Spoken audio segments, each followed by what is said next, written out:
तो कभी तुम्हें ढूंढ नहीं पाए, कभी नहीं। ए खोटे। हाँ सर बोलिए। चला दे।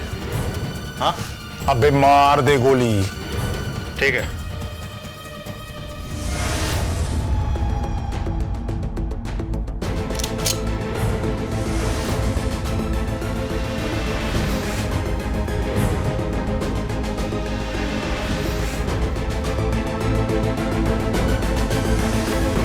আপনারা, হ্যাঁ আপনারা দায়ী এর জন্য।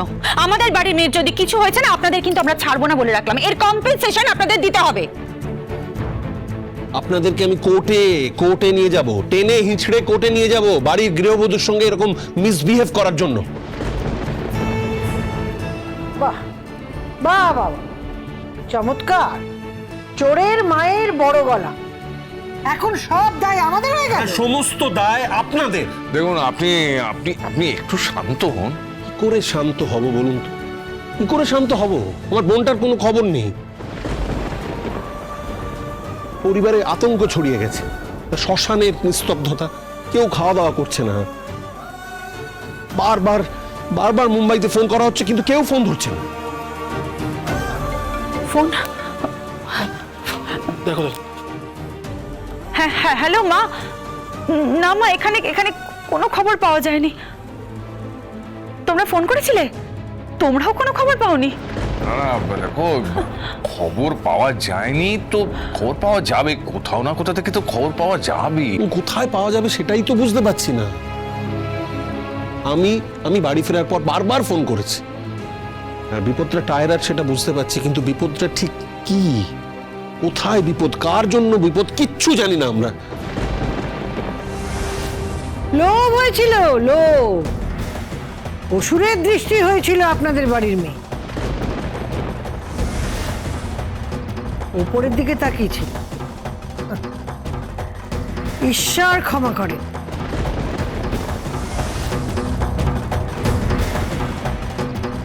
কি জানি কি হবে। বাহ, কি সুন্দর কথা। কি জানি কি হবে বলে কি সুন্দর এড়িয়ে চলে যাচ্ছেন। এরপর আবার এটা বলবেন না তো ভাগ্যবানের বউ মরে।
আমরা এখান থেকে যাওয়ার পথে লোকাল থানায় ঘুরে যাব, ডায়েরি করব আপনাদের নামে।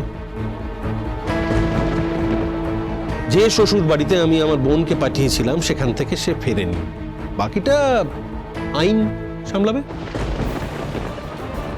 চলো সাক্ষী চলো। আপনার কথায় কিন্তু একটা প্রচ্ছন্ন হুমকি রয়েছে। না, প্রচন্ড নয় তো, প্রকট। আমি হুমকি দিচ্ছি, আমার টায়ারের যদি কিছু হয় না তাহলে আমি আপনাদের সবাইকে কোর্টে তুলবো, তারপর যা যা শাস্তি হওয়া দরকার তাই দেব। শুনুন, আপনারা আমাদের বাড়িতে মেয়ে দিয়েছেন, এখন জোর গলায় কথা বলছেন, কোর্ট দেখাচ্ছেন, পুলিশ দেখাচ্ছেন। ঠিক আছে, আমরাও দেখব আপনাদের কত ক্ষমতা। আমরাও কিন্তু ছেড়ে কথা বলবো না। হ্যাঁ, বাড়ির মেয়ে ওখানে গিয়ে ফষ্টি নষ্টি করছে, সব আমি দেখেছি। ওই সিনেমার বইগুলোতে কি সব লেখা। বাড়ির মেয়ে কেচ্ছা কেলেঙ্কারি না কারো জানতে বাকি নেই। এই রকম মেয়েকে আমি আমার বাড়ির বউ করিনি, সে নিজের ইচ্ছায় বোম্বেতে গেছে। ভাগ্যিস কোনো রকমে আমি গঙ্গাকে বাঁচিয়ে নিয়ে এসেছি। মেম সাহেব, মেম সাহেব, মেম সাহেব।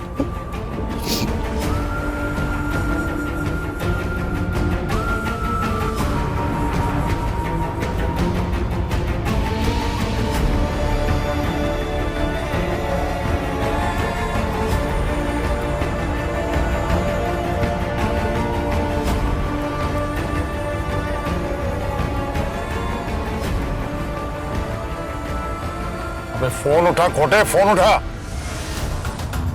अबे फोन क्यों नहीं उठा रहा है खोटे, फोन उठा।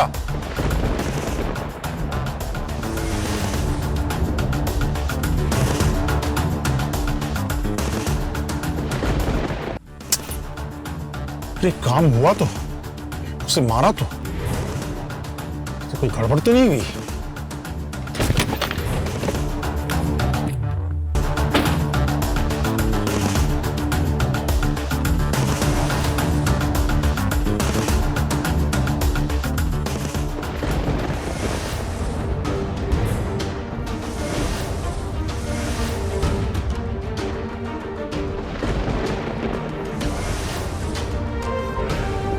ये कैसे हो गया? खोटे मर गया या सेंसलेस है? लेकिन टायरा कहाँ गई? কোর্ট দেখাচ্ছেন, কোর্ট দেখাচ্ছেন তো কিচ্ছু করতে পারবেন না, কিচ্ছু করতে পারবেন না। আমরা আইন জানি না হয়তো, কিন্তু উপস্থিত বুদ্ধি আমাদের আছে। সে আর বলতে হবে না, সে আর আপনাকে বলতে হবে না। উপস্থিত বুদ্ধি আছে বলেই তো সুচতুর ভাবে নিজের ছেলেকে নিজের কাছে টেনে নিয়েছেন, আর মেয়েটাকে ওখানে একা ফেলে রেখে এসেছেন বিপদের মধ্যে। এই মেয়ে, তুমি একদম চুপ করে থাকবে। আপনি কিন্তু আমার সাথে এভাবে কথা বলবেন না। আরে বাবা, তোমরা একটু চুপ করো না, একটু চুপ করো। দেখুন দেখুন, আপনার যা ইচ্ছে আপনি তাই করতে পারেন।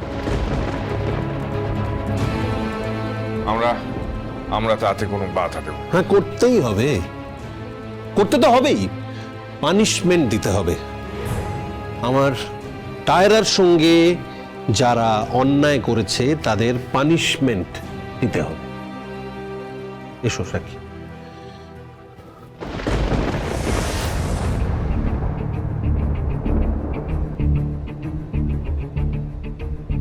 অন্যায় করেছো তুমি, খুব অন্যায় করেছো। মেয়েটার যদি কিছু হয়ে যায় তাহলে তুমি নিজেকে ক্ষমা করতে পারবে? হ্যাঁ, আমার বউ তো এত খারাপ ছিল না। দেখো, ছেলের অধিকার নিয়ে শাশুড়ি বউয়ের মধ্যে ঝগড়া, সেটা মেনে নেওয়া যায়, কিন্তু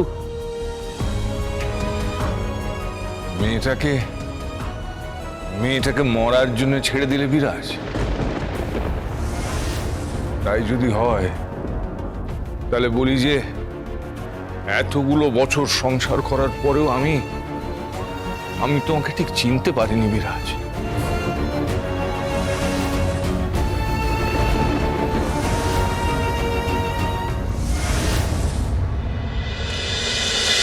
গঙ্গা